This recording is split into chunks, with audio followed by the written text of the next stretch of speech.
Hello anime fans. तो अगर animes की बात हो तो हम सभी के माइंड में पहली जो कंट्री आती है वो है जापान। लेकिन गाइस, चाइना इन सब मामले में बहुत ज़्यादा पीछे नहीं है, क्योंकि मैंने चाइनीज़ एनिमेस को ट्राई किया और गाइस मैं सच में कह रहा हूँ कि ये एनिमेस भी one of the best stories के साथ आते हैं और इनका एनिमेशन क्वालिटी जापान के लेवल का ही है। तो इसीलिए आज मैं ऐसे ही 5 चाइनीज़ एनिमेस के बारे में बात करूँगा जिनको एक्चुअली डोंगा कहते हैं। तो तुम लोग भी इनको ज़रूर ट्राई करना और मैं कह रहा हूँ कि तुम लोग डिसअपॉइंट नहीं होगे। तो आज के लिस्ट में जो फर्स्ट एनिमे है उसका नाम है द लॉर्ड ऑफ मिस्ट्रीज। अब इसके बारे में अगर मैं कहूँ तो 2025 में one of the best animes में अगर किसी की बात हो तो ये ज़रूर आएगा उसमें। और अगर मैं कहूँ स्टोरी लाइन के बारे में तो स्टोरी लाइन भी बहुत सुपीरियर है गाइज, इसको ज़रूर तुम लोग ट्राई करना। तो अगर मैं थोड़ी सी इसकी स्टोरी के बारे में बात करूँ तो एक चाइनीज़ मैन होता है जिसका नाम होता है जोहू। उसका सडनली ट्रांसमाइग्रेशन होता है एक अनदर वर्ल्ड में, जो कि एक अनदर बॉडी भी है ह्यूमन का, उसका नाम है क्लेन। तो अब उसकी सडनली डेथ होती है, मतलब सुसाइड के थ्रू, और उसके जो पार्टनर्स होते हैं वो लोग भी सुसाइड कर लेते हैं। तो ये जो सडन डेथ का मिस्ट्री है जो वहाँ पर जाके क्लेन के बॉडी में वो सॉल्व करेगा और उसके बाद उसको पता चलेगा कि वो एक लॉर्ड ऑफ मिस्ट्रीज है। अब क्यों है क्या है उसके लिए तो तुम्हें ये एनीमे देखना पड़ेगा। पर अगर मैं यहाँ के एरा के बारे में बात करूँ तो अगर तुम लोग देखो तो यूरोप में जो अर्ली इंडस्ट्रियलाइजेशन शुरू हुआ था उस टाइम में जो एरा था यहाँ पर भी सिविलाइजेशन वैसा ही कुछ है। तो इसलिए उन सब में अब जो मिस्ट्री होगा वो कैसे सॉल्व किया जाएगा, तो एनीमे को ज़रूर ट्राई कर लेना। नेक्स्ट लिस्ट में जो एनीमे है उसका नाम है सुपर क्यूब। अब ये एक छोटा सा एनीमे है, 12 एपिसोड्स है इसमें। और यहाँ पर स्टोरी होती है कि एक हाई स्कूल स्टूडेंट होता है जिसको बहुत ज़्यादा बुली किया जाता है। तो उसको बुली फेस करने के बाद सडनली वो एक मिस्टीरियस क्यूब उसको मिलता है और उसके अंदर से उसको बहुत ज़्यादा सुपीरियर पावर मिलता है। लेकिन भाई पावर जब आते हैं तो राइवलरी भी आती है, तो यहाँ पर भी बहुत सारे उसके एनिमीज़ हो जाएंगे और भाई उसकी जो क्रश होती है उसको किडनैप करके मल्टी डायमेंशन में ले जाया जाएगा। अब उसको वो कैसे सेव करता है या ना करता है और उसके थ्रू उसमें जो एक्स्ट्रा पावर्स आती है या फिर बैटल्स होते हैं, इन सबको ज़रूर देखने में तुम्हें मज़ा आएगा। नेक्स्ट जो एनीमे लिस्ट में उसका नाम है daily life of immortal king. अब अगर मेन कैरेक्टर इतना ओजी हो कि उसको कोई बीट ही ना कर सके, ऐसा कुछ अगर तुम्हें देखने का शौक है तो ये एनीमे तुम्हारे लिए है। क्योंकि यहाँ पर जो मेन कैरेक्टर है वांग लिंग, उसको कोई बीट नहीं कर सकता। डिमॉन किंग ले लो, गॉड ले लो, मतलब उसकी जो पावर है वो नियर गॉड है।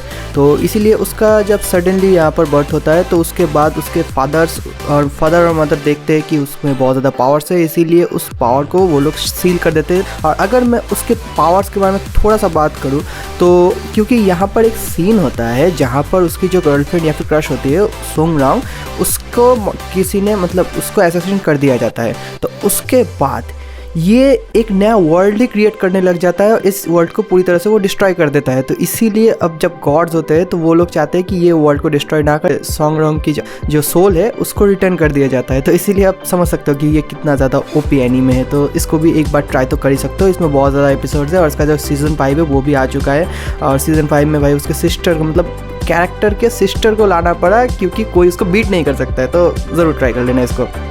नेक्स्ट लिस्ट में जो एनीमे है उसका नाम है लिंक क्लिक। अगर तुम्हें साईफाई मिस्ट्री थ्रिलर एनीमे पसंद है तो ये एनीमे तुम्हारे लिए है। क्योंकि यहाँ पर 2 फ्रेंड्स होते हैं और वो लोग एक्चुअली फोटोशॉप के स्टूडियो में काम करते हैं। तो ये तो दिखाने के लिए है, लेकिन एक्चुअल अंदर में जो काम हो रहा है वो लोग उस कोई ओल्ड फोटोज़ के अंदर जा सकते हैं और वहाँ पर जाने के बाद जो मिस्ट्रीज होते हैं वो उनके क्लाइंट का वो सॉल्व करते हैं। तो अब उनको सॉल्व करते करते इनमें जो मेंटल ट्रॉमा या फिर बहुत सारे एनिमीज़ भी आएंगे। तो ये सब देखने में मिला के जो मिस्ट्रीज होते हैं, ये जो पजल्स होते हैं, वो लोग तुम्हारे मेंटल में भी बहुत ज़्यादा प्रेशर दे ही देंगे। क्योंकि मैं भी इसमें बहुत ज़्यादा ट्रॉमा में ही था इस पूरे एनीमे को कंप्लीट करने के बाद। और यहाँ पर 30+ एपिसोड है तो इसीलिए तुम 2-3 दिन तक तो पैक ही रहोगे। नेक्स्ट लिस्ट में जो एनीमे है उसका नाम है टू बी हीरोइक्स। तो अगर मैं इस एनीमे के बारे में बताऊँ तो ये तुम्हारे चॉइस के ऊपर डिपेंड करता है। क्योंकि यहाँ पर थोड़ा सा यूनिक आर्ट स्टाइल यूज़ किया गया है। कहीं पर तुम 3D देखोगे, कहीं पर तुम 2D देखोगे या फिर कहीं पर तुम ओल्ड कार्टून जैसे डिज़ाइन देखोगे। तो इसीलिए तुम्हारे चॉइस के ऊपर डिपेंड करता है कि तुम इसको पसंद करोगे या ना करोगे। अगर मैं स्टोरी के बारे में बात करूँ तो स्टोरी भाई बहुत ज़्यादा मिनिमल है, लेकिन बुरा भी नहीं है। क्योंकि यहाँ पर जो हीरोइक्स होता है वो एक यहाँ पर रैंक होता है।